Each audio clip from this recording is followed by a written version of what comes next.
താരപ്പകിട്ടിലേക്ക് സ്വാഗതം. വളരെ പെട്ടെന്ന് മലയാളികളുടെ മനസ്സിലേക്ക് ഒരു യങ്സ്റ്റർ കയറി വന്നു. യെസ്, വളരെ ഇഷ്ടപ്പെട്ട ഒരു നടനായി നീരജ് മാധവാണ് ഇന്ന് നമ്മളോടൊപ്പം താരപ്പകിട്ടിൽ.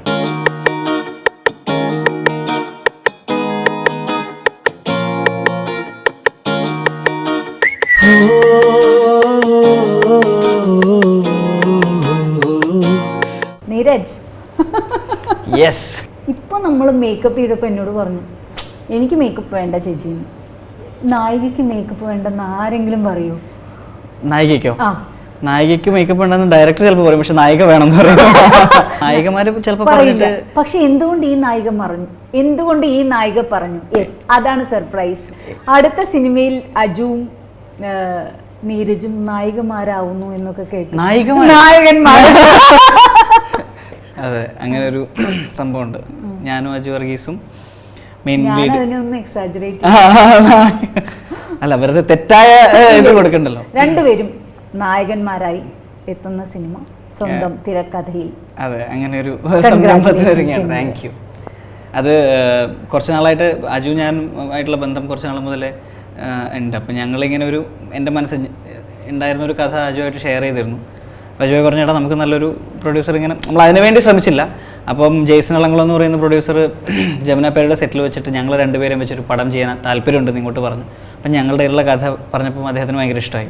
പിന്നീട് അതിൻ്റെ സംവിധായകനായിട്ട് നമ്മളിങ്ങനെ അപ്രോച്ച് ചെയ്യും. അപ്പം നമ്മളുടെ കഥയ്ക്ക് ചെയ്യാൻ പറ്റുന്ന ഒരാളായിട്ട് ഞങ്ങൾക്ക് തോന്നിയത് ഗിരീഷ് ഏട്ടനായിരുന്നു. നീക്കോ ഞാച്ച സംവിധാനം ചെയ്ത എനിക്ക് ഗിരീഷ്. അദ്ദേഹത്തിന് ആയിട്ടൊരു മീറ്റിംഗ് ഉണ്ടായി. അദ്ദേഹത്തിന് കഥ ഇഷ്ടപ്പെട്ടു, ഭയങ്കര ഇഷ്ടപ്പെട്ടു. പെട്ടെന്നല്ല, കുറച്ച് ടൈം എടുത്തിരുന്നു. അപ്പം അങ്ങനെയൊക്കെ ആയപ്പോൾ ഞാൻ ഒരുപാട് നാളുകളായിട്ട് ഇങ്ങനെ നായകവേഷം ചെയ്യണോ വേണ്ടോ എന്നുള്ളൊരു ഡിലേമയിലൊക്കെ ഇരിക്കുകയാണ്. അപ്പം ഇപ്പം ഞാനും അജുവും കൂടെ ചെയ്യുമ്പോൾ മേ ബി അത് ഒന്നുകൂടെ ഞങ്ങൾക്ക് തമ്മിലുള്ളൊരു റാപ്പും ഉണ്ട്. ഒരുപാട് ഇപ്പോൾ ഒരു 5ഓളം പടങ്ങൾ ഞങ്ങൾ ഒരുമിച്ച് അഭിനയിച്ചിട്ടുണ്ട്. അപ്പോൾ അതിൻ്റെ ഒരു കോൺഫിഡൻസ് ഉണ്ട്.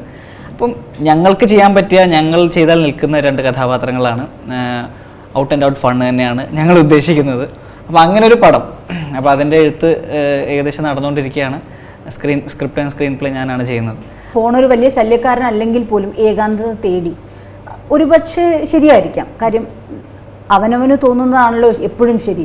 അപ്പോൾ ഒറ്റയ്ക്ക് പോയിരുന്ന എഴുതും. എവിടെ ഇരുന്നാണ് നീരജ് എഴുതിയത്? അതോ അതിനുവേണ്ടി പ്രത്യേക സ്ഥലമൊന്നും കണ്ടെത്തിയില്ലേ? ഇല്ല, ഞാൻ ആക്ച്വലി ഇതിൻ്റെ ഒരു 1 ലൈനും അതിൻ്റെ ഒരു സീൻ ഓർഡറുമാണ് നമ്മളിപ്പോൾ കംപ്ലീറ്റ് ചെയ്തിട്ടുള്ളൂ. തിരക്കഥ എന്ന് പറയുന്ന പൂർണ്ണരൂപം എഴുതാൻ പോകുന്നത്. ഒളി സംഗീതത്തിൽ പോകുന്നതാണ് ഞാൻ.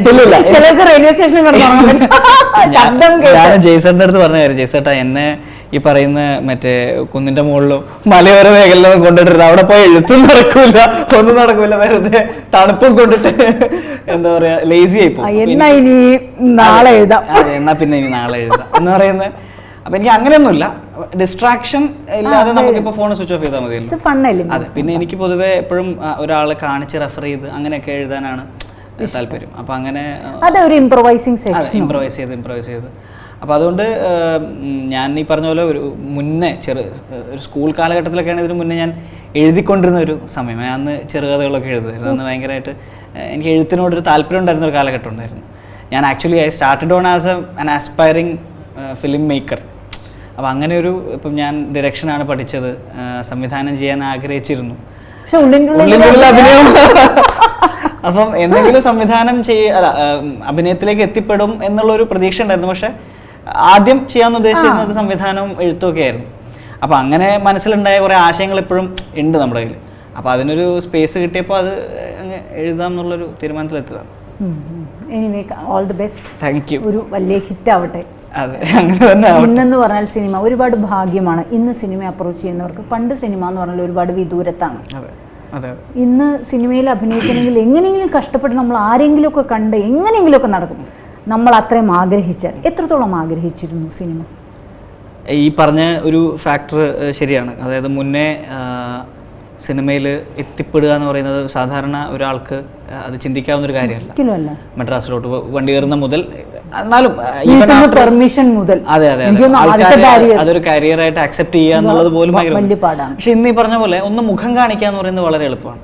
പക്ഷേ ഞാൻ മനസ്സിലാക്കിയത് അത് മുഖം കാണിക്കാൻ ഓപ്പർച്യൂണിറ്റീസ് കൂടിയതോടെ കോമ്പറ്റീഷനും കൂടി. ശരിക്കും അപ്പോൾ മുഖം കാണിക്കാൻ എളുപ്പമാണെങ്കിലും പിടിച്ചു നിൽക്കുക എന്ന് ഭയങ്കര പറയുന്നത് പാടാണ്. എളുപ്പമല്ല. അപ്പോൾ അതുകൊണ്ട് ഈ കോമ്പറ്റീഷൻ എങ്ങനെ പിടിക്കുന്നു, എങ്ങനെ ഫേസ് ചെയ്യുന്നു?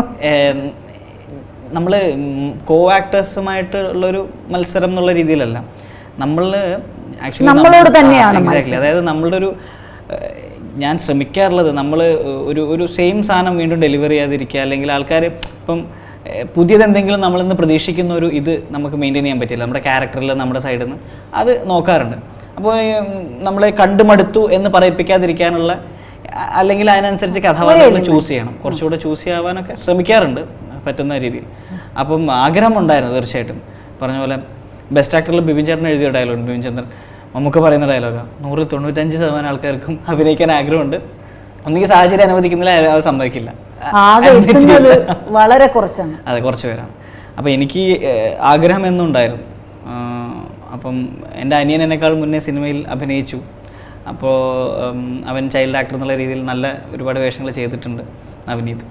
നവനീത് ഇന്ന് നമുക്കൊക്കെ കുട്ടിയാണ്. അതെ അതെ കുട്ടിയായിട്ടാണ്. നവനീത് ക്രൈസ്റ്റിലാണ് പഠിക്കണമെന്ന് പറഞ്ഞപ്പോൾ അതെ അതെ അതെ അവനിപ്പോൾ ക്രൈസ്റ്റിൽ സെക്കൻഡ് ഇയർ ഫിസിക്സ് പഠിച്ചുകൊണ്ടിരിക്കുകയാണ് ബാംഗ്ലൂർ. അവളുടെ അപ്പൊ അവനിപ്പോഴും സിനിമയുടെ താല്പര്യമുണ്ട്. വലുതാവണല്ലോ, ചേട്ടൻ വലുതായിക്കൊണ്ടിരിക്കുകയാണ്. ഞാൻ പറഞ്ഞ ഉയരം വെച്ചു. അപ്പോൾ പൊടിമീശയൊക്കെ വന്ന് അങ്ങനെയൊക്കെ ആയിട്ടിരിക്കുകയാണ് ഇപ്പോൾ ആള്. അപ്പോൾ ആളുടെ പഠനമൊക്കെ ഒന്ന് കഴിയട്ടെ, എന്നിട്ട് എന്താ വേണ്ടതെന്ന് തീരുമാനിക്കാമെന്ന് പറഞ്ഞിരിക്കുകയാണ്. അപ്പോൾ ഞാൻ ഇങ്ങനെ യാദൃശ്ചികമായിട്ടാണ് അഭിനയത്തിലോട്ട് കടന്നതെങ്കിലും ഞാൻ വളരെ സീരിയസ് ആയിട്ട് ഒരു കരിയറായിട്ട് ഇപ്പോൾ അതിനെ എടുത്തിരിക്കുകയാണ്. അത് എന്താ പറയുക, അതിൻ്റെ ഒരു വാല്യൂ എനിക്കറിയാം. യാദൃച്ഛികം എന്നുള്ള വാക്ക് പെട്ടെന്ന് എനിക്കൊരു ക്വസ്റ്റ്യൻ, യാദൃച്ഛികമായിരുന്നു കൊറിയോഗ്രാഫി അല്ലേ? അതെ യാദൃശ്ചികമായിരുന്നു. അങ്ങനെ കുറച്ച് യാദൃശ്ചികങ്ങൾ ഉണ്ടായിട്ടുണ്ട്. പക്ഷേ ഇതൊക്കെ എനിക്ക് തോന്നുന്നു ഡാൻസ് ഞാൻ പണ്ട് മുതലേ ചെയ്തുകൊണ്ടിരുന്ന. നമ്മൾ ഈ ഡാൻസ് ചെയ്യുമ്പോൾ എപ്പോഴും നമ്മുടെ മൂവ്മെന്റ് ഇങ്ങനെ, ഈവൻ ഞാൻ അത് വളരെ സീരിയസ് ആയിട്ട് ചോദിക്കും, നമ്മൾ ഒറ്റയ്ക്ക് നിൽക്കുമ്പോൾ അറിയാതെ, ഈവൻ ക്രിക്കറ്റ് കളിക്കുന്നവരോട് എപ്പോൾ ചോദിച്ചാലും അവർ മിക്കവാറും ഇങ്ങനെ ആണ്. അപ്പോൾ ഒറ്റയ്ക്ക് നിൽക്കുമ്പോൾ എപ്പോഴും നമ്മളിങ്ങനെ ഒരു മൂവ്മെന്റിലായിരിക്കും, അതോ ഡിസ്ട്രാക്റ്റഡ് ആകുമ്പോൾ ആയിരിക്കും? അങ്ങനെ വെറുതെ മൂവ്മെന്റ് ഇട്ടുകൊണ്ട് വരുന്ന ആൾക്കാരെ എന്തോ പ്രശ്നമുണ്ടല്ലോ എന്ന് വിചാരിക്കുന്നതുകൊണ്ട് ഞാൻ അങ്ങനെ ഇടാറില്ല. പക്ഷെ പാട്ട് എനിക്കിഷ്ടമുള്ള പാട്ടുകൾ കേട്ടാൽ എനിക്ക് എവിടെ നിന്നാലും റെസിസ്റ്റ് ചെയ്യാൻ പറ്റില്ല. അതിപ്പോൾ റോട്ടിൽ നിന്നായാലും വേണ്ടില്ല. ഞാൻ ചിലപ്പം ചില ഡ്രസ്സ് നമ്മൾ ഷോപ്പിങ്ങിനൊക്കെ പോകുമ്പോൾ ചില ഷോപ്സിൽ ഭയങ്കര നല്ല രസപ്പാട്ട്, ഞാൻ വെറുതെ മാറി 2 സ്റ്റെപ്പ്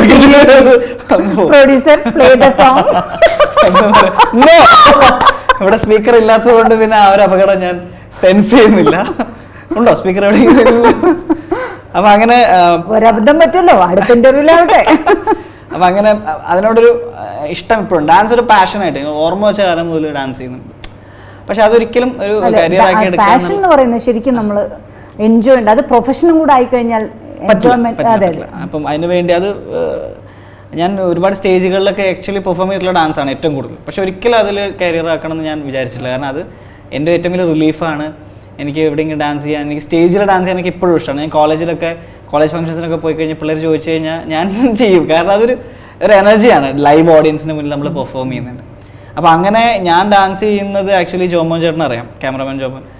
പുള്ളിയുടെ മാരേജ് റിസപ്ഷന് പോയിട്ട് ഞാൻ കൊടുക്കത്തെ ഡാൻസ് ഞങ്ങളല്ലേ, ഞാൻ അജു ധ്യാൻ ഞങ്ങളിങ്ങനെ ചുമ്മാ. അപ്പം അങ്ങനെ പുള്ളിക്ക് അറിയാവുന്നതുകൊണ്ട് ഇതിൻ്റെ ഒരു ഈ പടത്തിൽ എന്നെ തല്ലേണ്ടമ്മ എന്ന് പറഞ്ഞ പാട്ട് കൊറിയോഗ്രാഫി ചെയ്യാൻ ആരും ഫിക്സ് ചെയ്തിട്ടില്ല. അപ്പോൾ സെൽഫിയുടെ ഷൂട്ടിംഗ് നടന്നുകൊണ്ടിരിക്കുമ്പോൾ പുള്ളി എൻ്റെ അടുത്ത് പറഞ്ഞടാ നിനക്ക് ചെയ്യാൻ താല്പര്യമുണ്ടോ, നമുക്ക് വെറുതെ നിങ്ങൾ 3 പേരുള്ള ഒരു പരിപാടിയാണ്, ഇത് ചെയ്തു നോക്കും. ഞാൻ പറഞ്ഞു ഞാൻ പണ്ട് കോളേജ് ടൈമിൽ പാർട്ട് ടൈം ആയിട്ട് കൊറിയോഗ്രാഫി ചെയ്യുമായിരുന്നു. എല്ലാ സീനിയേഴ്സും എന്ന് വെച്ചാൽ ഡാൻസ് ഇഷ്ടമുള്ള സീനിയേഴ്സ് അത്യാവശ്യം കാശും കിട്ടും, എൻജോയ് കോളേജിലൊക്കെ പോയി നമ്മൾ കൊറിയോ ചെയ്യും. ഇതിന്റെ ഒരു കാണാത്ത ഭാഗമുണ്ടേ. അപ്പം അങ്ങനെയുള്ളൊരു എക്സ്പീരിയൻസ് ഉണ്ട്. അപ്പം ഞാൻ ചെയ്യാമെന്ന് പറഞ്ഞു. പിന്നെ നമുക്ക് അത്യാവശ്യം ഒരു അറിയാം നമ്മുടെ ഗ്രൂപ്പാണ്, ധ്യാൻ അജു, സോറി നിവിൻ അജു. അപ്പോൾ അവർ 2 പേരെ കൊണ്ട് ചെയ്യിക്കാൻ പറ്റുന്നുള്ളൊരു വിശ്വാസം. അങ്ങനെ ചെയ്തു. നമ്മൾ അധികം ഹാർഡ് കോർ ഡാൻസ് ഒന്നും അല്ല, അതിനകത്ത് സീക്വൻസുകൾ സ്റ്റോറി ബോർഡൊക്കെ വരച്ച് ചെയ്തു. പക്ഷെ അത് അല്ല, ഇറ്റ് കേം ഔട്ട് വെൽ അല്ലേ? അതുപോലെ തന്നെ ആ പാട്ടും അതൊരു ഭാഗ്യമാണ്, അങ്ങനെ ഒരു പാട്ടിൽ തന്നെ ലാൻഡ് ചെയ്യാൻ പറ്റിയത്. കാരണം മലയാളത്തിലെ ഏറ്റവും നല്ലൊരു ടീമിൻ്റെ കൂടെ തന്നെ അങ്ങനെ ഒരു സംഭവം ലാൻഡ് ചെയ്യാൻ പറ്റി. വിനീതേട്ടനൊക്കെ ഭയങ്കര സർപ്രൈസ്ഡ് ആയിരുന്നു. വിനീതേട്ടന് അതിന് മുന്നേ അറിയില്ലായിരുന്നു ഞാൻ ഡാൻസ് ചെയ്യുന്നതായിരുന്നു. അപ്പോൾ അവർക്കൊക്കെ എന്താ പറയുക, നല്ലൊരു ലോഞ്ച് കിട്ടി എനിക്ക്. ഈ ടീം അപ്പ് ചെയ്യാന്ന് പറഞ്ഞപ്പോഴാണ് ആക്ച്വലി ഒരു ഭാഗ്യം കൊണ്ടായിരിക്കാം നല്ലൊരു ടീമിലോട്ട് എൻ്റർ ചെയ്തു. എങ്ങനെയായിരുന്നു ആ ഒരു എൻട്രി? അത് സ്റ്റെപ്പ് ബൈ സ്റ്റെപ്പായിരുന്നു. കാരണം ഞാൻ തുടങ്ങിയത് ബഡി എന്ന് പറയുന്ന സിനിമയിലാണ്. ആ സിനിമയിൽ അജു വർഗീസ് അഭിനയിച്ചിരുന്നു ഒരു ചെറിയൊരു ഗസ്റ്റ് റോൾ. അന്ന് മുതൽ ഞങ്ങൾക്കൊരു പരിചയമുണ്ട്. അജുവിനെ നമ്മളൊന്ന് പരിചയപ്പെട്ടാൽ അജുവിനെ മറക്കില്ല. അതെ, അജുവിനെ മറക്കില്ല. പിന്നെ ധ്യാനമായിട്ട് എനിക്ക് സിനിമയിൽ വരുന്നതിന് മുന്നേ പരിചയമുണ്ട്. അത് വേറെ എറണാകുളത്ത് നിന്ന് ഞങ്ങൾക്ക് തമ്മിലുള്ള മ്യൂച്വൽ ഫ്രണ്ട്സ് ഒരുപാട് പേരുണ്ട്. പിന്നീട് നിവിൻ പോളിയായിട്ട് 1983 ചെയ്തു. 1983 നല്ലൊരു ക്യാരക്ടർ. അതെ അതെ. അപ്പം പിന്നീട് നമ്മൾ ഈ ഒരു അഗെയിൻ ആ ഒരു ഗ്യാങ്ങിൻ്റെ ഗെറ്റ് ടുഗദേഴ്സ് വീണ്ടും ഉണ്ടാകുമ്പോൾ നമ്മളെപ്പോഴും ഉണ്ടാവുന്നുണ്ട്. അങ്ങനെ വന്ന് ഇതായതാണ് ആ ഒരു ടീം. പാഷനോട് കൂടിയാണ് സിനിമയിൽ വന്നത്. സിനിമയാണ് ഒരുപാട് ആഗ്രഹം. പക്ഷെ സിനിമയിൽ വരുമ്പോൾ ഒരു ടെൻഷൻ ഉണ്ടായിരുന്നു, എനിക്ക് നിൽക്കാൻ പറ്റുമോ? ഭയങ്കരമായിട്ടുണ്ടായിരുന്നു. ഭയങ്കരമായിട്ടുള്ള ആശങ്കകൾ ഉണ്ടായിരുന്നു. അതായത് ഇതിൻ്റെ ഒരു അനിശ്ചിതത്വം എന്ന് പറയുന്നത് ഒരു അൺസർട്ടൈനിറ്റി ഭയങ്കരമാണ്.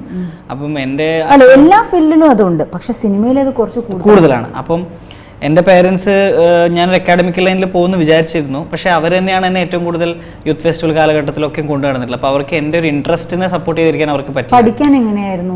പഠിക്കാൻ ഞാൻ 10ാം ക്ലാസ് വരെ ഞാനൊരു ചെറിയ പഠിപ്പിസ്റ്റൊക്കെ ആയിരുന്നു. ഭയങ്കര പഠിപ്പിസ്റ്റായിരുന്നു. അപ്പോൾ അവർ വിചാരിച്ചിട്ടുണ്ട് ഒരു ഡോക്ടർ എഞ്ചിനീയർ. അതെ, പക്ഷെ +2 ഞാൻ ആദ്യമായിട്ട് കെമിസ്ട്രിയിൽ പൊട്ടി. +2 നമ്മുടെ വഴി തിരിഞ്ഞു. ഇതല്ല നമ്മുടെ ഏരിയ, ഡീവിയേറ്റ് ചെയ്തങ്ങ് പോയി. അതെ അതെ അതെ. അങ്ങനെ അപ്പോൾ ഞാൻ പറഞ്ഞു, വെച്ചാൽ എനിക്ക് പരിപാടി എഞ്ചിനീയറിംഗ് വേണ്ട, എനിക്ക് നടക്കും തോന്നുന്നു. പക്ഷെ അതാണ് പേരൻസ് നമ്മളെ മനസ്സിലാക്കി. അതെ അതെ. അയ്യോ, അവർ കാരണം ഞാൻ പൊതുവെ അങ്ങനെ ഒരു ഭയങ്കര സ്വന്തമായിട്ടൊരു ഏർജോ അല്ലെങ്കിൽ ഞാൻ മറ്റേ റിബൽ ആയിട്ട് അങ്ങനത്തെ ഒരു ആറ്റിറ്റ്യൂഡൊന്നുമില്ല. ചെറിയൊരു മടിയൊക്കെ ഉണ്ട്. അപ്പോൾ ഇവർ ആക്ച്വലി ഡിനൈ ചെയ്തിരുന്നെങ്കിൽ ഞാൻ വാശിയൊക്കെ പിടിച്ചേനെ. പക്ഷേ ഞാൻ ഒരിക്കലും എനിക്ക് ഇത്ര കോൺഫിഡൻ്റ് ആയിട്ട് ഇതിൽ വരാൻ പറ്റില്ലായിരുന്നു. അപ്പോൾ അവരുടെ ഒരു അമ്മയാണ് എന്നെ ആദ്യത്തെ ഓഡീഷന് ശരിക്കും പറഞ്ഞു കഴിഞ്ഞാൽ നീ പോകണം, നീ ചെല്ലുമെന്ന് പറഞ്ഞിട്ട് എന്നെ പറഞ്ഞുവിടുന്ന അമ്മയാണ്. അപ്പം ഞാൻ വേണോ വേണ്ടേ എന്നുള്ളൊരു ഇതിലിങ്ങനെ നിൽക്കുകയായിരുന്നു. വെറുതെ പോയിട്ട് അറ്റൻഡ് ചെയ്തതാണ്. അപ്പോൾ അങ്ങനെ അപ്പോൾ അവരുടെ ഒരു സപ്പോർട്ട് ഭയങ്കരമായിട്ടുണ്ട്. അപ്പോൾ ആ ആഗ്രഹം സത്യം പറഞ്ഞു കഴിഞ്ഞാൽ ഞാൻ എൻ്റെ ഡിഗ്രി കാലഘട്ടത്തിലാണ് ആഗ്രഹം സിനിമ എന്നുള്ളത് തിരിച്ചറിയുന്നത്. +2 ഞാൻ മനസ്സിലാക്കി എനിക്കൊരു അക്കാഡമിക്കൽ ജോബ് അല്ല വേണ്ടത്, സംതിങ് ക്രിയേറ്റീവ് അല്ലെങ്കിൽ അങ്ങനെ ഒരു പെർഫോമിംഗ് ലെവലിൽ. ഈവൻ എഴുതുമായിരുന്നു. അത് എഴുതുമായിരുന്നു. അപ്പം ഞാനപ്പം അങ്ങനെ ഒരു മേഖലയാണ് ഉദ്ദേശിച്ചത്. അപ്പം അങ്ങനെ പഠിച്ചുകൊണ്ടിരിക്കുന്ന ഒരു കാലഘട്ടത്തിലാണ് ഞാൻ സിനിമയെ, ഇപ്പോൾ ചെന്നൈക്ക് സിനിമയായിട്ട് കുറേ കൂടെ ബന്ധം കൂടുതലാണ്. ഞാൻ ചെന്നൈയിലാണ് പഠിച്ചത്. അപ്പോൾ അവിടുത്തെ ആൾക്കാർ എല്ലാ ആഴ്ചയും ഒരു സിനിമ കാണുന്ന ആൾക്കാരാണ്. അപ്പം നമ്മളിങ്ങനെ പോയിട്ട് ആ സിനിമ ഇൻഡസ്ട്രി ഇങ്ങനെ കണ്ട് അതിനോടൊരു ഭയങ്കര ഒരു അടുപ്പം വന്നു. അങ്ങനെ ഒരു സെക്കൻഡ് ഇയർ കഴിയാറായപ്പം ഇത് തന്നെ നമ്മുടെ പരിപാടി എന്നുള്ളത് മനസ്സിലാക്കി. അന്നും പക്ഷേ ഡിറക്ഷനൊക്കെ ആയിരുന്നു ഒരു ഇൻറ്റൻഷൻ, അഭിനയം ആഗ്രഹം ഉണ്ടായിരുന്നെങ്കിൽ പോലും. അങ്ങനെ ആക്ച്വലി ഞാൻ നമ്മുടെ പ്രേമത്തിൻ്റെ ക്യാമറാമാൻ പ്രേമം നേരമൊക്കെ ചെയ്ത ആനന്ദ് എൻ്റെ ജൂനിയറായിരുന്നു. ആനന്ദിൻ്റെ ആദ്യത്തെ ഷോർട്ട് ഫിലിം ആണോ എന്നറിയില്ല, ഞാനാണ് ഡയറക്റ്റ് ചെയ്തത്. എൻ്റെ ഞാൻ അങ്ങനെ കുറേ പരിപാടികളൊക്കെ ഞങ്ങളുടെ ഒരു സർക്കിളൊക്കെ അവിടെ ഉണ്ടായിരുന്നു. അത് കഴിഞ്ഞ് പിന്നെ പോസ്റ്റ് ഗ്രാജുവേഷൻ സ്കൂൾ ഓഫ് ഡ്രാമയിൽ ചെയ്തു. അവിടെ കുറച്ചുകൂടെ എന്താ പറയുക, നാടകം വേറൊരു ഏരിയയിൽ എക്സ്പ്ലോർ ചെയ്തു. പെർഫോമിംഗ് ആർട്സ് ഒന്ന് എക്സ്പ്ലോർ ചെയ്തു. രണ്ടും 2 തട്ടുകളായിരുന്നു. അപ്പം അങ്ങനെ കുറച്ചൊരു എക്സ്പീരിയൻസ് ഒക്കെ അതിൻ്റെ ഇടയിലാണ് ഈ ഓഡീഷൻ. ഈ പോസ്റ്റ് ഗ്രാജുവേഷൻ ഡ്രാമയിൽ ചെയ്തപ്പോൾ ശരിക്കും പറഞ്ഞിട്ടുണ്ടെങ്കിൽ സിനിമ എന്നു പറഞ്ഞാൽ സട്ടിലായിട്ടാണ് അഭിനയിക്കേണ്ടത് അല്ലേ, ബിഹേവ് ചെയ്യാണ് ചെയ്യുന്നത്. അപ്പോൾ ശരിക്കും അങ്ങനെയൊക്കെ തോന്നിയിട്ടുണ്ടോ? അതോ അത് വരാതിരിക്കാൻ ശ്രദ്ധിക്കുമോ? അതോ അന്നേ മനസ്സിലാക്കിയോ? ഇപ്പോൾ നാടകത്തിൽ എന്താണെന്ന് വെച്ച് കഴിഞ്ഞാൽ ഒരുപാട് ജോണേഴ്സ് ഉണ്ട്. സ്റ്റൈലൈസ്ഡ് ആയിട്ടുള്ള നാടകങ്ങളുണ്ട്, നമ്മളോരോ മറ്റേ ഡാൻസൊക്കെ മിക്സ് ചെയ്തിട്ടുള്ള കണ്ടംപററി. അതേസമയം റിയലിസ്റ്റിക് പ്ലേകളും ഉണ്ട് കേട്ടോ. ഒരുപാട് റിയലിസ്റ്റിക് നാടകങ്ങളുണ്ട്. ഇറ്റ്ഫോക്ക് പോലുള്ള ഇൻ്റർനാഷണൽ ഫെസ്റ്റിവലൊക്കെ കണ്ടപ്പോഴാണ് ഞാൻ വളരെ സ്വാഭാവികമായിട്ട് ബിഹേവ് ചെയ്യുന്ന നാടകങ്ങൾ ലേപ്പൽ മൈക്കൊക്കെ വെച്ചിട്ട് അതുണ്ട്. അപ്പം അങ്ങനെ ഞാൻ ആക്ച്വലി അഭിനയം അവിടെ നിന്ന് പഠിക്കാനുള്ളൊരു ശ്രമം നടത്തിയിട്ടില്ല. കാരണം നമ്മൾ അങ്ങനെ പഠിക്കാവുന്നൊരു കാര്യമല്ലല്ലോ ആക്ടിങ്. ഞാൻ ആക്ച്വലി അപ്പം ഞാനിതൊക്കെ ഒബ്സർവ് ചെയ്തു. അപ്പം ക്യാമറയുടെ മുന്നിൽ വരുമ്പോൾ ഈ പറഞ്ഞ പോലെ ടെക്നിക്കൽ സൈഡ് കുറച്ച് ഈ ഡിഗ്രി കാലഘട്ടത്തിലൊക്കെ പഠിച്ചിട്ടുള്ളതുകൊണ്ട് നമ്മൾ ഈ ഫ്രെയിമുകൾ മാറുന്നതിനനുസരിച്ച് നമ്മളുടെ ക്ലോസ് റേഞ്ചും വൈഡ് റേഞ്ചും ഒക്കെ വരികയും നമ്മൾ എത്ര കൊടുക്കണം എന്നുള്ളൊരു മീറ്റർ ഉണ്ടല്ലോ, അതൊക്കെ പതുക്കെ എനിക്ക് ഇങ്ങനെ മനസ്സിലായി. നമ്മൾ എത്ര നമ്മുടെ ബോഡി ലാംഗ്വേജ് ഒരു വൈഡ് ഷോട്ടിലാണെങ്കിൽ എത്ര ഉപയോഗിക്കാം, ക്ലോസ് ഷോട്ടിൽ നമ്മൾ ചെയ്താൽ ചിലപ്പോൾ അത് ഓവറാവും. എന്നാലും ആദ്യ കാലഘട്ടങ്ങളിൽ അത് അറിയാത്തതിന്റെ ചില പ്രശ്നങ്ങൾ ചിലപ്പോൾ ആ പടത്തിൽ ഇപ്പോൾ എടുത്തു. നീരജിനെ പെട്ടെന്ന് ആക്സെപ്റ്റ് ചെയ്തു ആൾക്കാർ. നീരജിനെ നമുക്ക് പ്രേക്ഷകർക്ക് ഒരുപാട് റിലേറ്റ് ചെയ്യാൻ പറ്റും. എന്ന് വെച്ചാൽ നമുക്കറിയാവുന്ന ഒരു പയ്യൻ, അങ്ങനെ ഒരു തോന്നുന്ന ഒരു ആക്ടർക്ക് ഭയങ്കര ഭാഗ്യമാണ്. അത് എനിക്കും ഭയങ്കര കിട്ടിയൊരു സന്തോഷമുള്ള കാര്യം. നമ്മൾ ചെയ്ത ക്യാരക്ടേഴ്സ് ഒരു ഈ പറഞ്ഞ പോലെ നമുക്ക് നമ്മുടെ കൂട്ടത്തിലുള്ള ഒരാളെ ഒരു ബോയ് നെക്സ്റ്റ് ഡോർ ഇമേജ്. അപ്പോൾ അത് എല്ലാവരും പറയും ഇങ്ങനെ ഒരു സ്വാഭാവികമായിട്ട് ചെയ്യാൻ. അപ്പോൾ ഞാൻ ക്യാരക്ടർ ആവാനുള്ളൊരു ശ്രമം ചെറുതായിട്ട് നടത്താറുണ്ട്. അതങ്ങനെ ഭയങ്കര ഫോഴ്സ്ഡ് ആയിട്ടൊന്നുമല്ല, ഒരു മാക്സിമം. തീർച്ചയായിട്ടും നമ്മുടെ ജോലിയുടെ ഭാഗമാകുമ്പോൾ ഇംപ്രവൈസ് ചെയ്യാനുള്ള ഏരിയ എല്ലാവരും ചെയ്യുന്ന കാര്യമാണ്. കോമ്പറ്റീഷനും ഉണ്ട്. ഇന്ന് നമ്മൾ എല്ലാ രീതിയിലും പരിശ്രമിച്ചേ പറ്റുള്ളൂ. നേരത്തെ മേക്കപ്പിന് തൊട്ട് മുമ്പ് കോമ്പ് ചെയ്യുന്നില്ലെന്ന് ചോദിച്ചപ്പോൾ പറഞ്ഞു എനിക്ക് കോമ്പ് ചെയ്യാറില്ല. ഞാൻ മലരിനെ മാത്രമേ അങ്ങനെ കേട്ടിട്ടുള്ളൂ. അപ്പൊ ആരാ അതിലെ സീനിയർ? മലരാണോ? മലര് അങ്ങനെ പറഞ്ഞുണ്ടോ? എനിക്കറിയില്ലല്ലോ. മലർ റിയൽ ലൈഫിൽ കോമ്പ് ചെയ്യില്ല എന്ന് ഞാൻ എവിടെയോ വായിച്ചു. ശരി, അത് ഭയങ്കര മോശപ്പെട്ട കാര്യം. അപ്പൊ നീരജിനെ കണ്ട് മലര് പഠിച്ചിട്ടുണ്ടാവും ആയിരിക്കാം. ഞങ്ങൾ തമ്മിൽ പരസ്പരം പരിചയമൊന്നുമില്ല. എന്തായാലും ഞാൻ മുന്നേ എവിടെയും പറഞ്ഞിട്ടുമില്ല. അപ്പൊ ആ കുട്ടി സ്വന്തമായിട്ട് അങ്ങനെ തന്നെ ആയിരിക്കും. പണ്ടേ കുളിക്കാൻ ഞാൻ ആക്ച്വലി ചെയ്യാറില്ല. എന്താ വെച്ച് കഴിഞ്ഞാല് അതിന്റെ ഒരു ആവശ്യം വരാറില്ല. കാരണം മുടി നനഞ്ഞതിന് ശേഷം ഇങ്ങനെ അങ്ങിട്ട് കഴിഞ്ഞാൽ കേൾസ് അങ്ങ് വരും. പിന്നെ അതിന്റെ ആവശ്യം. കോഴിക്കോടാണ് ജനിച്ചത്. കോഴിക്കോട്, കണ്ണൂർ അല്ലെ? Kannur, you belong to Kannur, പക്ഷെ കോഴിക്കോടാണ് വളർന്നത്. ഞാൻ അതുകൊണ്ടായിരിക്കും കണ്ണൂർ ഭാഷ ഇത്രയും. അതെ, അച്ഛനും അമ്മയും കണ്ണൂരാണ്. അച്ഛൻ അമ്മയും കണ്ണൂരാണ്. ഞാനൊരു 3 വയസ്സ് വരെ ഒക്കെ എൻ്റെ സ്കൂളിംഗ് മുതൽ കോഴിക്കോടായിരുന്നു. അച്ഛന് ട്രാൻസ്ഫർ ആയിട്ട് അങ്ങോട്ട് വന്നു. അപ്പോൾ കണ്ണൂർ ഇപ്പോഴും ഒരു ഞങ്ങളുടെ തറവാട് ഇല്ലം അവിടെ ഉണ്ട്. അപ്പോൾ അവിടെ ഇടയ്ക്ക് പോകാറുണ്ട്. അപ്പോൾ അതിൻ്റെ അവരുടെ ഒരു ഭാഷ എനിക്കറിയാം. മലബാർ, പിന്നെ ഞാൻ പഠിച്ച തൃശ്ശൂർ. അപ്പോൾ ഒരു തൃശ്ശൂർ വരെ എനിക്കുള്ള ആക്സെൻസ് പടങ്ങളിൽ പലപ്പോഴും എനിക്ക് ഉപയോഗിക്കാൻ പറ്റിയിട്ടുണ്ട്. ആ ഒരു പരിചയം വെച്ച് കോഴിക്കോട് ഇപ്പൊ ഭാഷ വളരെ നന്നായിട്ട് വന്നിട്ടുണ്ട്. അതെ, വടക്കൻ സെൽഫി.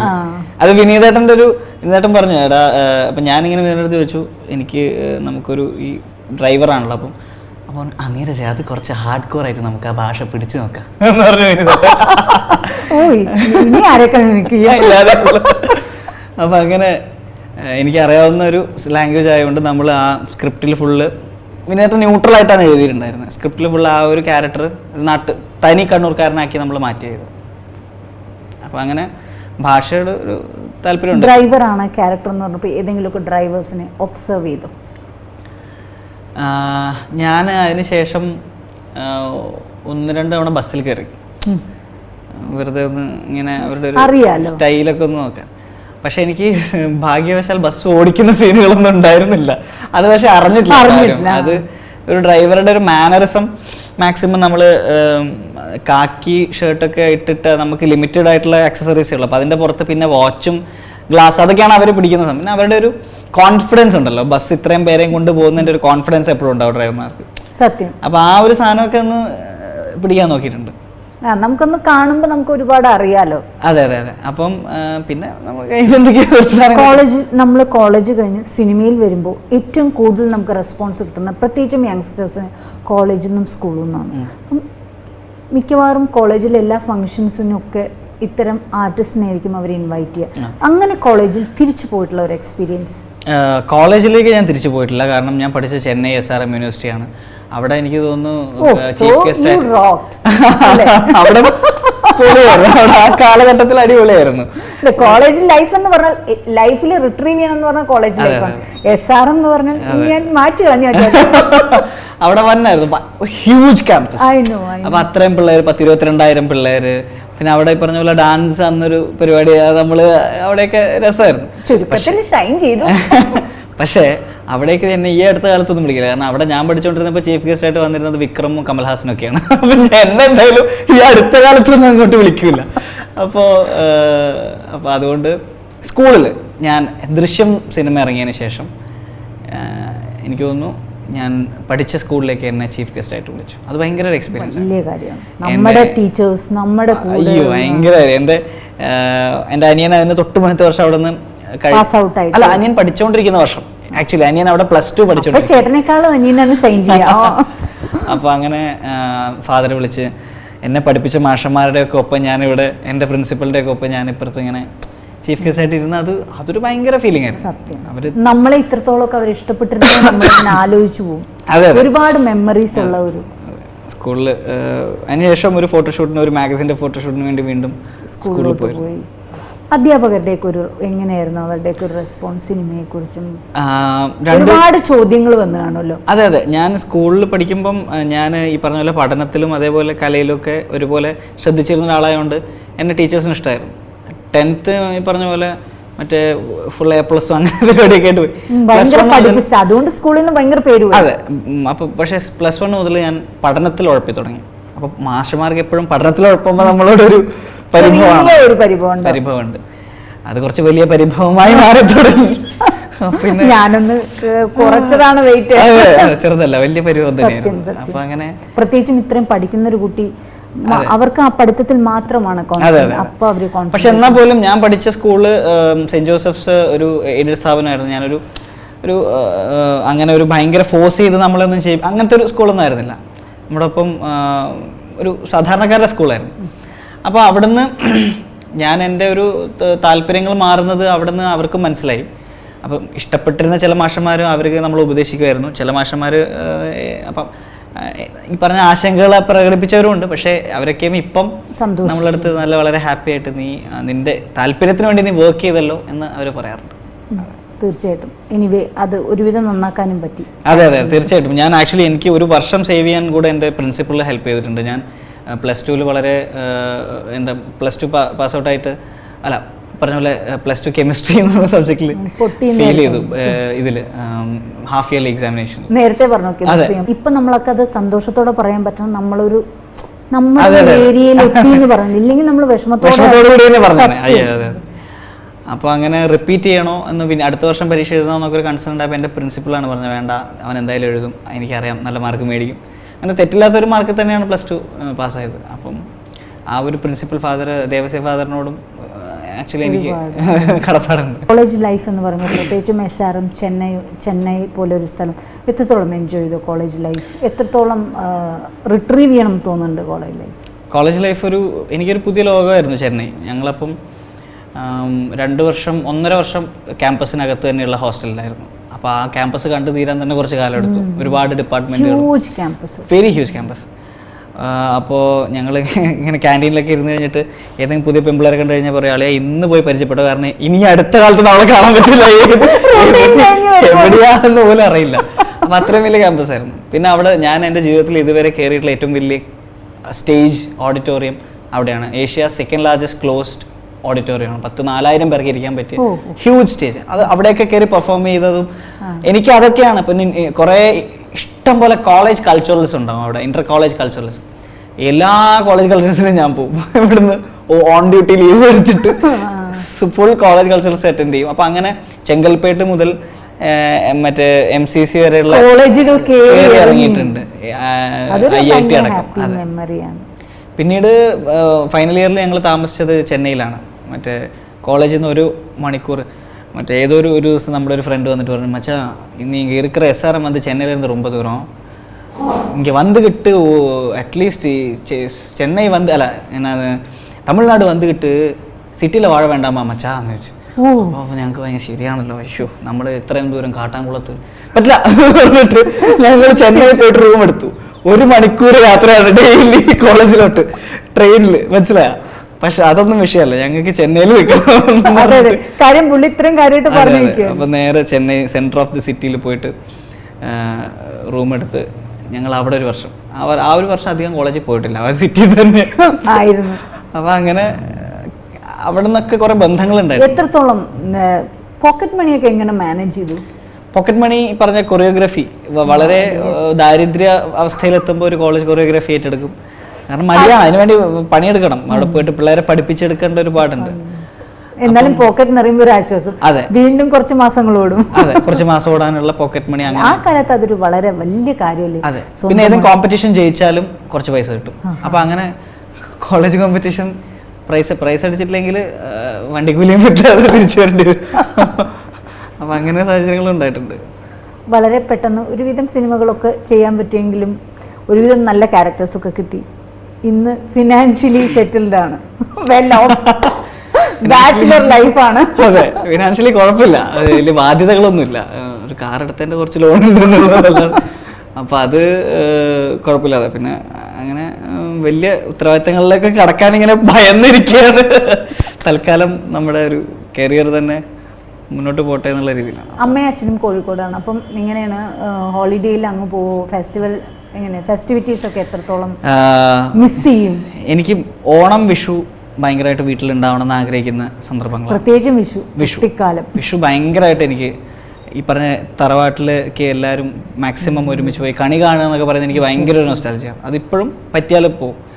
ബാക്കി സമയങ്ങൾ എന്ന് പറഞ്ഞു കഴിഞ്ഞാൽ ഞാൻ ഷൂട്ടില്ലാത്തപ്പോൾ കുറച്ച് ദിവസം ഒരു 1 വീക്ക് അല്ലെങ്കിൽ 2-3 ഡേയ്സ് അവിടെ പോയി നിൽക്കാറുണ്ട്. അല്ലാത്തപ്പോൾ കൂടുതലും എറണാകുളത്ത് തന്നെയാണ് സ്പെൻഡ് ചെയ്യാറ്.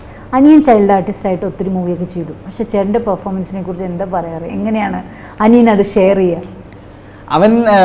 അവൻ എന്നെ വിളിച്ചിട്ട് പറയും. അവന് കൃത്യമായിട്ട് സിനിമ കണ്ടിട്ട് ബാംഗ്ലൂർ എപ്പോഴാണ് ഇറങ്ങുന്ന ഒരു ആഴ്ച കഴിഞ്ഞിട്ടാണല്ലോ അവിടെ ഇറങ്ങും. അവൻ എന്നെ വിളിച്ചിട്ട് അവൻ എൻ്റെ അടുത്ത് പറയും ഇങ്ങനെ മോശമായ ഭാഗങ്ങളും അവൻ പറയാറുണ്ട് കേട്ടോ. അവന് അങ്ങനെ ഞാനും, കാരണം ഇവൻ എൻ്റെ അടുത്ത് ഇവൻ അഭിനയിച്ച സമയത്ത് ഇവൻ എൻ്റെ അടുത്ത് ചോദിക്കുമായിരുന്നു, ഏട്ടാ ഇത് പറയടാ, ഞാനും അങ്ങോട്ട് സജസ്റ്റ് ചെയ്യുമായിരുന്നു. അപ്പം എന്ന് പറയുന്ന പോലെ ഹെൽത്തി ക്രിറ്റിസിസം തീർച്ചയായിട്ടും നല്ലതാണ്. അപ്പോൾ അങ്ങനെ എല്ലാ കോളേജ് വിശേഷങ്ങളും ഒക്കെ അനിയൻ ഷെയർ ചെയ്യാറുണ്ട്. അവന് ഞങ്ങളങ്ങനെ ഡെയിലി അങ്ങോട്ടും ഇങ്ങോട്ടും വിളിക്കുന്ന അങ്ങനത്തെ ഒരു ബ്രദേഴ്സ് ഒന്നുമല്ല. പക്ഷെ അവൻ കൃത്യമായിട്ട് കാര്യങ്ങളൊക്കെ കമ്മ്യൂണിക്കേറ്റ് ചെയ്യും. അപ്പം അവന് ഒരു നല്ലൊരു ക്യാമ്പസ് ലൈഫ് ആസ്വദിക്കുന്നുണ്ട്. ആക്ച്വലി ഞാൻ ആലോചിച്ചത്, നീ സിനിമയിൽ നേരത്തെ എത്തിക്കഴിഞ്ഞാൽ പലപ്പോഴും കോളേജ് ലൈഫ് പലർക്കും മിസ്സാവാറുണ്ട്, ഡിസ്റ്റൻസ് എഡ്യൂക്കേഷൻ എന്നൊക്കെ പറഞ്ഞ്. അപ്പം ഞാൻ അവൻ്റെ അടുത്ത് പറഞ്ഞ കാര്യമാണ്, നീ കോളേജിൽ എന്തായാലും പോകണം. അപ്പം അത് അവൻ നന്നായിട്ട് ഇപ്പം പിന്നെ സിനിമയിലാണ് നമ്മൾ കോളേജ് ലൈഫ് എൻജോയ് ചെയ്യുന്നത്. സിനിമയിൽ വേറെ കോളേജ് ലൈഫ് ഉണ്ട്, അതെ അതുണ്ട്. പക്ഷെ എന്നാൽ പോലും ഒരു ക്യാമ്പസിൽ ഇരുന്ന് പഠിച്ചതിന്റെ ഒരു ഫീൽ, ആ ഒരു ഫീൽ എന്ന് പറയുന്നത് ലൈഫിൽ നമുക്ക് എന്നും ഓർക്കാൻ പറ്റിയ ഏറ്റവും ഒരു എവർഗ്രീൻ മെമ്മറി കോളേജ് ലൈഫാണ്. ഇപ്പോൾ അജുവും ധ്യാനും നീരജും ഒക്കെയാണ് ഒരു മൂവി ചെയ്യുന്നല്ലേ, അടികപ്പ്യാരെ കൂട്ടമണി. ഫ്രൈഡേ ഫിലിം ഹൗസിൻ്റെ ബാനറിൽ വിജയ് ബാബു സാന്ദ്ര തോമസാണ് പ്രൊഡ്യൂസ് ചെയ്യുന്നത്. പുതിയ ഡയറക്ടറാണ് ജോൺ വർഗീസ്. അത് വീണ്ടും ഞങ്ങൾ ആക്ച്വലി കുഞ്ഞിരാമായണത്തിന് ശേഷം നമ്മുടെ ഒരു കംഫർട്ട് സോണിൽ ചെയ്യാവുന്നൊരു പടം എന്ന് പെട്ടെന്ന് വന്നൊരു പടമാണ്. അപ്പം സ്ക്രീൻ പ്ലേ മുന്നേ ഞാൻ ഇതിൻ്റെ സ്ക്രീൻ പ്ലേ കേട്ടിരുന്നു. വീണ്ടും അത് വന്നപ്പം എനിക്കറിയാം, ഇൻട്രസ്റ്റിംഗ് സ്ക്രീൻ പ്ലേ ആണ്. ഒരു ഹോസ്റ്റലിൽ മാത്രം ചുറ്റിപ്പറ്റി നടക്കുന്ന ഒരു പെൺകുട്ടി ഒരു മെൻസ് ഹോസ്റ്റൽ കയറുമ്പോൾ ഉണ്ടാകുന്നതിൻ്റെതായ ചില കാര്യങ്ങൾ, ഒരു 3 ദിവസം സംഭവിക്കുന്ന കുറേ കാര്യങ്ങളും, അത് പറഞ്ഞ പോലെ ഔട്ട് ആൻഡ് ഔട്ട് ഫണ്ണും ഒരു ചെറിയൊരു ത്രില്ലർ സ്വഭാവവും ഉണ്ട്. അങ്ങനെ പോകുന്നൊരു പടമാണ്. ഞങ്ങൾ വളരെ ആക്ച്വലി അജു പറയാ, എടാ നമുക്ക് വെക്കേഷന് പോവല്ലേ, ഞങ്ങൾ ഒരുമിച്ച് അവിടെ വെക്കേഷൻ തന്നെയാണ്, ഒറ്റ ലൊക്കേഷനും ഉള്ളൂ. അപ്പം നമ്മൾ മാക്സിമം എല്ലാ സീനുകളും ഇംപ്രവൈസ് ചെയ്ത് ഇങ്ങനെ ഷൂട്ട് ചെയ്ത് പോയിക്കൊണ്ടിരിക്കുകയാണ്. എൻജോയ് ചെയ്ത് ഷൂട്ട് ചെയ്തൊരു പടമാണ്. പിന്നെ നമുക്ക് ഒരുപാട് ഈ പറഞ്ഞ പോലെ ഒരു ഗ്രൂപ്പ് എന്ന് പറയുന്നത് നമ്മുടെ ഒരു അടുത്തറിയാവുന്ന ആൾക്കാർ വരുമ്പോൾ ഒരു കെമിസ്ട്രിയിൽ, അതെ അതെനിക്ക് കഴിഞ്ഞ ഏതാനും പടങ്ങളിൽ നമ്മൾ ഒരുമിച്ച് അങ്ങനെ വർക്ക് ചെയ്തിട്ടുണ്ട്. അപ്പം ഞാൻ എൻ്റെ തുടങ്ങിയ സമയത്താണ് ഞാൻ സീനിയർ ആയിട്ടുള്ള ആൾക്കാരുടെ കൂടെ അധികം വർക്ക് ചെയ്തിട്ടില്ല. ജിത്തു ചേട്ടൻ, സത്യനന്ദി, അപ്പം അവരുടെയൊക്കെ, അപ്പം ആ സമയത്ത് അവരുടെ കുറച്ച് വർക്ക് ചെയ്തിട്ടുണ്ട്. അപ്പം അതും ഒരു എക്സ്പീരിയൻസ് ആയിരുന്നു. അതെ അതെ അതെ. അജുവും നീരജും കൂടെ ചെയ്യാൻ പോകുന്ന മൂവിയുടെ ഒരു ടൈം എപ്പോഴായിരിക്കും, എവിടെയാണ് ലൊക്കേഷൻ, അതൊക്കെ ലൊക്കേഷൻസ് നമ്മൾ കണ്ടുകൊണ്ടിരിക്കുന്നുണ്ട്. എന്തായാലും ചെന്നൈ ഒരു ലൊക്കേഷൻ ആയിട്ടുണ്ട്. പിന്നെ നാട്ടിൽ എവിടെയാണെന്നുള്ളത് ഫിക്സ് ചെയ്തിട്ടില്ല. ജനുവരി എൻഡിലായിരിക്കും പടം തുടങ്ങുള്ളൂ. ഒരു ജോണർ നമ്മൾ ഉദ്ദേശിക്കുന്നുണ്ട്, ഹ്യൂമർ ഇൻവോൾവ് ആയിട്ടുള്ള ഒരു ജോണറാണ്. അപ്പോൾ ഔട്ട് ആൻഡ് ഔട്ട് ഫണ്ണാണ് കംപ്ലീറ്റ്ലി. നമ്മൾ പടം എവിടെയും ഡാർക്ക് ആകാതെ പോകുന്ന, ആൾക്കാർക്ക് കണക്ട് ചെയ്യാൻ പറ്റുന്ന ഒരു രസമുള്ളൊരു സ്ക്രീൻ പ്ലേയിൽ വർക്ക് ചെയ്തിട്ട്, ഞാൻ പറയുന്ന ആക്ച്വലി ഒരു തിരക്കഥാകൃത്ത് എന്ന് പെട്ടെന്ന് പറയുമ്പോൾ എനിക്കതൊരു റെസ്പോൺസിബിലിറ്റി ആയിട്ട് ഇടയ്ക്ക് ഫീൽ ചെയ്യാറുണ്ട്. അതായത് ആൾക്കാർ നമ്മളിൽ നിന്നൊരു മഹത്തായ സിനിമ അല്ലെങ്കിൽ ഒരു മെസ്സേജുള്ള കഥ എന്നൊക്കെ അങ്ങനെയൊന്നുമല്ല. ഇതൊരു നമ്മുടെ ഫസ്റ്റ് ലുക്ക് വിടുമ്പം ഒരു പക്ക എന്റർടൈനർ പടമാണ്. ഒരു ഫസ്റ്റ് ലുക്ക് വിടുമ്പം അത് കൃത്യമായിട്ട് മനസ്സിലാവും. അതൊരു സ്ക്രീൻ പ്ലേയിലാണ് ഞാൻ കൂടുതൽ ഞങ്ങൾ വർക്ക് ചെയ്തുകൊണ്ടിരിക്കുന്നത്. 2 നായകന്മാരുണ്ട്. നായിക ആരാണ്? 2 കൂടുതലുണ്ടാവും. അത് തീരുമാനിച്ചിട്ടില്ല, സെറ്റ് ടു ബി ഡിസൈഡഡ്. അപ്പൊ ഒരു നായികയെങ്കിലും പറയാൻ ഞങ്ങൾക്ക് അതിനൊരു വേദിയാവട്ടെ താരപ്പോയിട്ട്. നായികമാര് നമ്മൾ തീരുമാനിച്ചിട്ടില്ല. ഓഡിഷൻ നടത്താൻ പുതിയ ആൾക്കാരെ തന്നെയാണ് നമ്മൾ ഉദ്ദേശിക്കുന്നത്. പിന്നെ ഓഡിഷൻ എന്ന് പറയുമ്പോഴാണ് സിനിമയുടെ ഓഡിഷനിലോട്ട് പോകുമ്പോൾ ഈവൻ എത്രത്തോളം മെന്റലി പ്രിപ്പയർഡ് ആവും, എത്രത്തോളം പേടിയുണ്ട് മനസ്സിൽ? സിനിമയുടെ ഓഡിഷന് ഞാൻ പോയ സമയത്ത് അല്ല, അതൊരു അനുഭവത്തിന് കുറച്ചുകൂടെ കാര്യമായിട്ട് പറയാൻ പറ്റും നമുക്ക്. 2 രീതിയിലാണ്. അതായത് നമ്മൾ ഏറ്റവും കൂടുതൽ ആഗ്രഹിച്ചിട്ട് പോകുന്ന ഒരു ഇതിന് ടെൻഷൻ ഭയങ്കരമായിട്ട് കൂടും. അതേപോലെ തന്നെ ബേസിക്കലി എന്തായാലും ഒരു കോമ്പറ്റീഷൻ, ഒരു സ്റ്റേജിൽ കയറുന്നതിന് മുമ്പേ നമുക്കൊരു നെർവസ്നെസ് അത് ഇറ്റ്സ് ഷോ. സ്വാഭാവികം. അല്ലെങ്കിൽ അതിന് പോവില്ലായിരുന്നു, താല്പര്യമില്ലാത്തൊരു കാര്യത്തിന് ആരും പോവില്ലല്ലോ. അതെ. അപ്പോൾ താല്പര്യം ഉണ്ടാകുമ്പോൾ അതിനനുസരിച്ച് നമുക്ക്, അപ്പോൾ എനിക്ക് പേടി ഉണ്ടായിരുന്നു അല്ലെങ്കിൽ ഒരു ഇത് എന്താവും, പക്ഷേ ഞാൻ ഇത് തന്നെയാണ് എല്ലാം, അല്ലെങ്കിൽ ഇതില്ലെങ്കിൽ ഇല്ല, അങ്ങനെ പോയ ഒരാളല്ല ഞാൻ. അപ്പം കുറച്ച് റിലാക്സ്ഡ് ആയിരുന്നു actually, which is why I could perform. ഞാൻ അന്ന് വളരെ കിട്ടിയില്ലെങ്കിലും കുഴപ്പമില്ല എന്നുള്ള രീതിയിൽ അങ്ങ് പെർഫോം ചെയ്തു. അപ്പം അതിനുശേഷം എന്നെ ഷോർട്ട് ലിസ്റ്റ് ചെയ്തു എന്ന് പറഞ്ഞപ്പോൾ പിന്നെ എനിക്ക് ഒരു പ്രതീക്ഷയും ടെൻഷനും ഒക്കെ കൂടിയായി. അപ്പം ഞാനിങ്ങനെ ഇടയ്ക്കിടയ്ക്ക് ഇങ്ങനെ അവരെ അങ്ങോട്ട് ചോദിക്കും, എന്താ എന്നെ വിളിക്കുന്നുണ്ടോ. അപ്പം അങ്ങനെ ഒരു ദിവസം എന്നെ റൈറ്ററും ഡയറക്ടറും കൂടി അവരുടെ ഫ്ലാറ്റിലോട്ട് വിളിച്ചിട്ട് എന്നെ ഒരു പടത്തിലെ ഒരു ഡയലോഗ്, ഒരു തമിഴ് ഡയലോഗുണ്ട്, മാധവൻ അലേപ്പായതിൽ പറയുന്ന ഒരു ഡയലോഗ്, ആ സംഭവം ഒറ്റ സ്ട്രെച്ചിൽ പോയി പഠിച്ചിട്ട് വന്നിട്ട് പെർഫോം ചെയ്യാൻ പറഞ്ഞു. അപ്പം അത് പടത്തിൽ പെർഫോം ചെയ്യേണ്ട ഒരു സാധനമാണ്. അപ്പോൾ അത് ഞാൻ അങ്ങനെ ചെയ്തോ, ഇങ്ങനെ കണ്ണാടിയുടെ വേണ്ടി ചെയ്തു. അവസാനം പോയിട്ട് ചെയ്തു പറഞ്ഞപ്പം കൊള്ളാം അല്ലേ പറഞ്ഞ് ഓക്കേടാ അപ്പോൾ നമുക്ക് ചെയ്യാം എന്ന് പറഞ്ഞ് അന്ന് ബിപിൻ ചേട്ടനും രാജ് പ്രഭാതിമേനും കൂടെ ആദ്യത്തെ ഒരു സിനിമ. അപ്പോഴും ഞാൻ ഈ പറയുന്ന പോലെ കൺഫ്യൂസ്ഡ് ആയിരുന്നു ഞാൻ എത്രത്തോളം ഇതിൽ. ശരിക്കും പറഞ്ഞാൽ ദൃശ്യം എന്ന് പറയുന്ന സിനിമയ്ക്ക് ശേഷമാണ് ഞാൻ ഒരു ആക്ടർ എന്നുള്ള രീതിയിൽ ഒരു കോൺഫിഡന്റ് ആയിട്ടുള്ള, എന്നിൽ എനിക്ക് വിശ്വാസം, ഇതാണ് എന്റെ ഫീൽഡ്, എനിക്കിവിടെ നിൽക്കണം എന്ന് തോന്നുന്നു. ഡെഫിനറ്റ്ലി എനിക്കിത് ചെയ്യാൻ പറ്റും എന്നുള്ള ഒരു കോൺഫിഡൻസ് എനിക്ക് ആ പടത്തിന് ശേഷമാണ്. കാരണം പ്രേക്ഷകർ ആ പടം കഴിഞ്ഞിട്ട് തന്നൊരു റെസ്പോൺസ്, ഒരു അംഗീകാരം, ഓക്കെ എന്നുള്ളൊരു ഫീൽ ആ പടത്തിന് ശേഷമുണ്ട്. നീരജിന്റെ ഒരു വലിയ ഭാഗ്യമാണ് മലയാളികൾക്ക് റിയാലിറ്റി ഷോ പരിചയപ്പെടുത്തുന്ന കാലത്ത് റിയാലിറ്റി ഷോയിൽ പങ്കെടുത്തു. പിന്നെ ഇപ്പോൾ എന്ന് പറഞ്ഞാൽ ശരിക്കും എത്രത്തോളം അത് എൻജോയ് ചെയ്യുന്നു, അത് ശീലമായി കുറേ. പക്ഷെ ആദ്യത്തെ ഫസ്റ്റ് ഒരു ഷോ എന്ന് പറയുന്ന that response, that feeling, it's entirely different. എങ്ങനെ ഉണ്ടായിരുന്നു അന്നത്തെ കാലത്ത് ഒരു? ഡെഫിനറ്റ്ലി അന്നത്തെ കാലത്ത്, ഞാൻ പഠിച്ചുകൊണ്ടിരുന്ന കാലത്ത് നമ്മൾക്ക് ഏറ്റവും വലിയ പരമോന്നതമായിട്ടുള്ള സ്റ്റേജ് യൂത്ത് ഫെസ്റ്റിവലാണ്, സ്റ്റേറ്റ് ലെവൽ യൂത്ത് ഫെസ്റ്റിവൽ. അപ്പം അതിനേക്കാൾ എക്സ്പോഷർ കിട്ടുന്ന ഒരു പരിപാടി നമ്മൾക്ക് ആ ചാനലിൽ ആദ്യമായിട്ട് വന്നത്, അതെ, കാണുന്ന പരിപാടി ആദ്യമായിട്ടൊരു മ്യൂസിക് റിയാലിറ്റി ഷോ ആണ് ചാനലിൽ തുടങ്ങിയത്. അപ്പോൾ ഇത് കാണുമ്പോൾ ഒരു ഡാൻസിൻ്റെ ഷോ വരുമോ എന്നിങ്ങനെ ആഗ്രഹിച്ചിരുന്നപ്പോഴാണ് ഇങ്ങനെ സൂപ്പർ ഡാൻസർ എന്ന് പറഞ്ഞിട്ടൊരു ഷോ തുടങ്ങും. അപ്പോൾ അത് ഭയങ്കര എക്സൈറ്റ്മെന്റ് ആണ്. അന്ന് ഓഡിഷനൊക്കെ അറ്റൻഡ് ചെയ്തത് എറണാകുളത്ത് വന്നിട്ടാണ്, കോഴിക്കോട് സെന്റർ ഒന്നും ഉണ്ടായിരുന്നു എനിക്കറിയാം. അതിന്റെ തിരക്കെന്ന് പറഞ്ഞാൽ ഹ്യൂജ് ആയിരുന്നു, first ever dance reality show in Kerala. അപ്പം അത് ഒരു അത്ഭുതമായിരുന്നു എനിക്ക്. ആക്ച്വലി എനിക്ക് മീഡിയയിലോട്ടുള്ള എൻ്റെ ഒരു എൻട്രി, അതിൽ നിന്നാണ് എനിക്കിത് ഇങ്ങനത്തെ പരിപാടികൾ നമ്മൾ അറിഞ്ഞു തുടങ്ങിയത്. മീഡിയ എന്ന് പറയുന്നതൊക്കെ നമുക്കും ആക്സസിബിൾ ആണ്, നമുക്കും എത്തിപ്പെടാൻ പറ്റുന്ന ഒരു ഏരിയ ആണെന്നുള്ളൊരു കോൺഫിഡൻസ് എനിക്ക് അവിടെ നിന്നാണ് കിട്ടുന്നത്. അതിൻ്റെ ഒരു സെമി ഫൈനൽ വരെ ഞാൻ ട്രാവൽ ചെയ്തു. അപ്പോൾ അതൊരു ട്രിവാൻഡ്രത്തായിരുന്നു ഷൂട്ട്. അപ്പോൾ അങ്ങനെ ഈ മേഖലയിലേക്ക് തിരിയാനുള്ള ഒരു പക്ഷേ ഒരു ഫൗണ്ടേഷൻ ഇങ്ങനെ എനിക്ക് ഈ സ്ട്രീമിലോട്ട് ഉള്ളൊരു ഇത് അതായിരുന്നു, ആ റിയാലിറ്റി ഷോ ആയിരുന്നു. എത്രത്തോളം നമ്മൾ ഇപ്പോൾ പുറത്തുനിന്ന് കാണുമ്പോൾ എലിമിനേഷൻ റൗണ്ട് ഉടൻ കരയുന്നു, അത് കഴിഞ്ഞ് ഒരു ഗ്രൂമിങ് റൗണ്ട് ഉണ്ട്, ആദ്യം കാണുന്ന ഒരു പെർഫോമറുടെ ഒരു പെർഫോമൻസ് അല്ല, second round, third round, fourth round, ചിലതിൽ നമ്മൾ ഡ്രാസ്റ്റിക് ചേഞ്ചാണ്. അപ്പോൾ അതിൻ്റെ പുറകിൽ വലിയൊരു അധ്വാനമുണ്ട്, അതുപോലെ തന്നെ നല്ല ഒരു ട്രെയിനിങ് ഉണ്ട്. എങ്ങനെ ആ ഒരു എക്സ്പീരിയൻസ് എങ്ങനെ ഷെയർ ചെയ്യും? ഞാൻ കോമ്പറ്റീഷൻസ് എനിക്ക് പുതുമയായിരുന്നില്ല. കാരണം ഞാൻ അത്യാവശ്യം ഈ യൂത്ത് ഫെസ്റ്റിവൽ ആയാലും അതിന് പുറത്ത് പണ്ട് സ്കൂൾ കാലഘട്ടത്തിൽ സിനിമാറ്റിക് ഡാൻസ് കോമ്പറ്റീഷൻസിനൊക്കെ നമ്മൾ ഒരുപാട് പോയിട്ടുണ്ട്. അപ്പോൾ ഈ പ്രൈസ് അനൗൺസ് ചെയ്യാൻ നേരത്തുള്ള നമ്മുടെ ഒരു ടെൻഷനും അതൊക്കെ കുറേ എക്സ്പീരിയൻസ് ചെയ്യുന്നുണ്ട്. റിയാലിറ്റി ഷോയിലേക്ക് വന്നപ്പോൾ അത് ക്യാമറയ്ക്ക് മുന്നിലായി. അപ്പം നമുക്ക് പല രീതിയിലാണ് ഞാൻ അന്ന് ഭയങ്കര ഇമ്മച്വർ ആയിരുന്നു.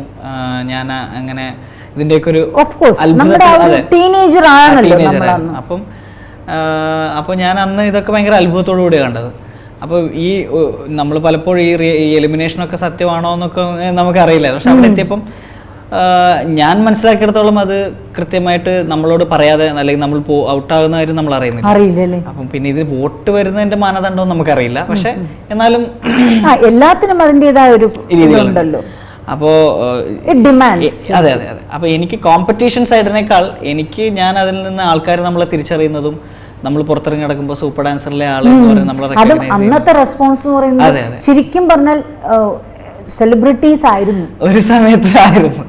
അതിനുശേഷം പിന്നീട് ആ ഒരു ഇമേജ് ഒക്കെ പോയി, കോളേജും ഇതൊക്കെ കഴിഞ്ഞ് വീണ്ടും പിന്നീട് സിനിമയിലൂടെയാണ് വീണ്ടും തിരിച്ചു വരുന്നത്. സത്യൻ അന്തിക്കാട് എന്ന് പറയുന്ന ഒരു പ്രശസ്തനായ സംവിധായകൻ്റെ കൂടെയുള്ള ഒരു എക്സ്പീരിയൻസ് എന്ന് പറയുന്നത് എങ്ങനെയാണ്? സത്യൻ സാറിന്റെ പടത്തിലോട്ട് വിളിക്കുന്നത് സേതു മണ്ണാർക്കാട് എന്ന് പറഞ്ഞ കൺട്രോളർ, അദ്ദേഹം ബഡിയുടെ കൺട്രോളറായിരുന്നു. അപ്പോൾ എന്നെ ഇങ്ങനെ ഒരു ചെറിയ വേഷമാണ്, പക്ഷേ അപ്പം ഞാനന്ന് സെലക്റ്റീവ് എന്ന് പറയുന്ന ഒരു ചിന്ത പോലെ നമ്മൾ തീർച്ചയായിട്ടും സത്യൻ സാറിൻ്റെ പടം. അപ്പോൾ ഞാൻ പോയി ഫസ്റ്റ് ദിവസം എന്നെ ഞാൻ റൂമിലോട്ട് ചെല്ലുമ്പോൾ അവിടെ ഇന്നസെൻ്റ് ആയിട്ടൊന്നും ഇരിക്കുന്നുണ്ട്. അദ്ദേഹം അസുഖമൊക്കെ കഴിഞ്ഞ് തിരിച്ചു വന്ന് ഇവർ രണ്ടുപേരും ഇരിക്കുമ്പോൾ ഞാനിങ്ങനെ സാർ നീരജ് ആ പേരൊക്കെ എടുത്ത് വിളിക്കുന്നത് ഭയങ്കര കാഷ്വലായിട്ട് എവിടെയാണ് വീട് എന്തൊക്കെ ഉണ്ട്. അപ്പം ഞാനിങ്ങനെ അതിനൊക്കെ ഉത്തരം പറയുന്നു, എവിടെയാണ് പഠിച്ചത്, അങ്ങനെ കുറച്ച് ചോദ്യങ്ങളൊക്കെ ചോദിച്ചു. അപ്പം ഞാനൊരു ഓഡിഷനൊക്കെ പ്രതീക്ഷിച്ചാണ് ഇരിക്കുന്നത്. അപ്പോൾ ശരി, നാളെ കാണാം. സത്യേട്ടൻ്റെ എനിക്ക് ഒരുപാട് അഭിമാനത്തോടെ പറയാം, താരപ്പകിട്ടിൽ സത്യേട്ടൻ വന്ന് ഞാൻ വളരെ സ്വാഭാവികമായി എൻ്റെ കാഷ്വലായിട്ടുള്ള കുറച്ച് ചോദ്യങ്ങൾ അത് തന്നെയാണ് എൻ്റെ ഓഡീഷൻ എന്ന് പറഞ്ഞു. അപ്പോൾ അത്രേ ചോദിച്ചുള്ളൂ. അത് ചോദിച്ചു, അപ്പോൾ അതിന് നമ്മൾ റെസ്പോണ്ട് ചെയ്തു, വളരെ കാഷ്വലായിട്ട് സംസാരിച്ച് നാളെ ഷൂട്ടിന് കാണാമെന്ന് പറഞ്ഞു. ആൻഡ് ഓൾസോ എനിക്ക് ഒരു 2-3 സീൻ ചെയ്യുന്ന ഒരാളെന്നുള്ള രീതിയിൽ അങ്ങനെ നമ്മളെ വേറൊരു കാറ്റഗറിയിൽ കാണുകയൊന്നും ചെയ്യാതെ ചില ആ സമയത്ത് ചില ആൾക്കാർ നമ്മളെ പേര് പോലും ഓർക്കാതില്ല. ഇദ്ദേഹം കൃത്യമായിട്ട് നമ്മുടെ നീരജ് പേരെടുത്ത് നമുക്കപ്പോൾ ഒരു വി ഫീൽ ഇമ്പോർട്ടൻറ്റ്. അപ്പോൾ അത്രയും ഇമ്പോർട്ടൻസോട് കൂടി നമ്മളെ ആ സെറ്റിൽ നമ്മളെ ട്രീറ്റ് ചെയ്തിരുന്നു. അപ്പോൾ അതിൻ്റെ ഒരു ഇഷ്ടം ഇപ്പോഴും നമ്മുടെ മനസ്സിൽ, അദ്ദേഹം അത്രയും സീനിയർ ആയിട്ടുള്ള ആളാണ്, നമ്മുടെ പേര് ഓർക്കേണ്ട കാര്യമില്ല. അപ്പം അതൊക്കെ ഭയങ്കര സന്തോഷം ഉണ്ടാക്കിയൊരു പേര് ഓർക്കുമ്പോൾ ഇന്ന് പെൺപിള്ളേർക്ക് എല്ലാം നീരജ് മാധവി ഭയങ്കര ഓർമ്മയാണ്.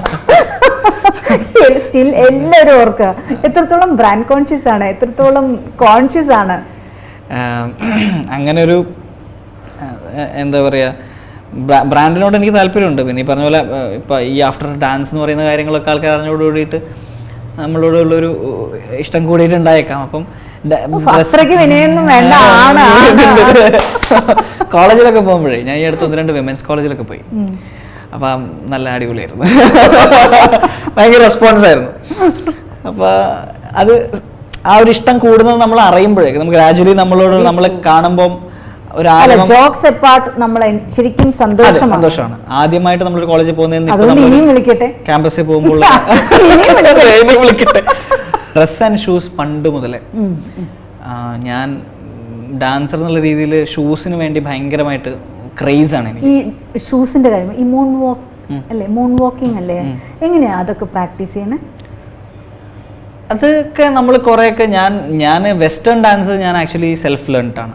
അങ്ങനെ എവിടെയും പോയി പഠിച്ചല്ല, യൂട്യൂബ് അത് ഇതിലൊക്കെ പോയിട്ട് നമ്മൾ ഇതിൻ്റെ നമുക്കൊരു കാര്യത്തോടൊരു ഭയങ്കര അഭിനിവേശം ഉണ്ടാകുമ്പോൾ നമ്മളത് മനസ്സിലാക്കിയെടുക്കുമല്ലോ. അങ്ങനെ പല സ്റ്റൈലുകളൊക്കെ ഞാൻ ഹിപ്പ് ഹോപ്പ് അതുപോലെ യൂട്യൂബിലും കണ്ട് പഠിച്ച കാര്യങ്ങളാണ്. മൂൺ വാക്കൊക്കെ എന്ന് പറഞ്ഞാൽ നമ്മൾ ചെയ്ത് പഠിക്കുന്നേ, അല്ലാതെ ഇപ്പോൾ അങ്ങനെ ടെക്നിക്സ് ഉണ്ട്, ഇതിനൊക്കെ ഒരു ചെറിയ ടെക്നിക്സ് അല്ല, നമ്മളത് പരിശ്രമിച്ചാൽ ഓഫ് കോഴ്സ് നടക്കും, പക്ഷെ മെനക്കെടാറില്ല എന്നുള്ളതാണ് നമ്മുടെയൊക്കെ ഒരു ശീലം. അതെ. പിന്നെ നമുക്ക് ബേസിക്കലി ഡാൻസ് പാട്ടൊക്കെ ആകുമ്പോൾ നമുക്ക് അതിൻ്റെ ഒരു സ്കിൽസോ അല്ല അതിനുള്ള താല്പര്യം ചെറുപ്പത്തിൽ നമ്മൾ ഐഡൻറ്റിഫൈ ചെയ്യും. അല്ലാതെ അങ്ങനത്തെ ഇപ്പോൾ ഒരു 30 വയസ്സിന് ശേഷം ഒരാൾ ഒരിക്കലും ഒരു ഡാൻസറോ പാട്ടുകാരനോ പെട്ടെന്ന് ആവില്ല. പിന്നെ പിടിച്ചു നിൽക്കാൻ വേണ്ടിയിട്ടുള്ള 1-2 പാട്ട് എല്ലാ വേദികളിലും. അപ്പൊ അതുകൊണ്ട് ഇതൊക്കെ നമ്മൾ ചെറുപ്പം മുതലേ നമ്മൾ മനസ്സിലാക്കിയിട്ടുണ്ടാവും, നമ്മൾക്ക് താല്പര്യമുള്ള നമ്മൾക്ക് പറ്റുന്ന കാര്യങ്ങളിലുള്ളൊരു. പണ്ട് മുതലേ ഡാൻസിന്റെ ഒരു ഞാൻ ശ്രദ്ധിച്ചു വരാറുണ്ട് ഇങ്ങനെ. അല്ല, നമ്മുടെ ഇഷ്ടമാണല്ലോ നമ്മൾ പരിശ്രമിക്കുന്നത്, നമ്മൾ പുറകെ. ഇന്നെന്ന് വെച്ചാൽ യൂട്യൂബ് ഉണ്ട്, ഈവൻ നമുക്ക് ഹൈ ടെക്കി വേൾഡ് ആണ്, എന്ത് കാര്യം നമ്മുടെ ഫിംഗർ ടിപ്സിലുണ്ട്. യൂണി വില്ലേജ് പണ്ടായിരുന്നെങ്കിൽ ഇങ്ങനെയല്ല.